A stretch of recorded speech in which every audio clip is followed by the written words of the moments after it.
Maayong adlaw na sad kaninyong tanan mga ka-vibes, especially kay Ma'am Eves Pripo kung sa naghatag aning blessing karang adlaw for today's video jay. Duha di ka cup noodles og duha po kaputos nga sopas ang akong gipalit kay para mabugnawan ang among tiyan kay diri medyo perting tugnawa diri sa moang lugar karong adlaw no. So mo nang nagpasalamat ko kay Ma'am Eves Pripo kung sa iyang gihatag nga blessing karong adlaw kay nakahigop-higupig sabaw. Lipay kasi Papa Oscar pati among baby na lipay. So ako nang gibutangan og tubig ininit kay para makahigop-higop pa namin sa sabaw.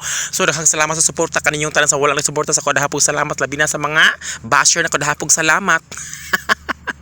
So mintras nga ako pa nang gipa luto-luto ang cup noodles, syempre ako pang gihagwa among baby. Mukhaon ka baby, baby. Pagkahuman kay medyo luto naman so ako nang gihatag ni Papa Oscar ang amo ang cup noodles o ang tinapay kay mukhaon namin ni Papa Oscar. O nagsugod nagpakal si Papa Oscar lipay kaayo so nagpasalamat pud kuno si Papa Oscar ni Ma'am Eves Pripo ko especially po nako og sa tantan ako supporter nga yaming gitigaan ni Ma'am Eves Pripo kong sa grasya karong adlaw so lipay kay ipakita akong baby. May baby namin ni Papa Oscar. Kaluoy sa bata so para na dyan akong gihatag sa bata kay halang man ni among gikaon so dahang salamat sa paglantaw diri lang ko tama akong video. Bye bye, God bless, mabuhay.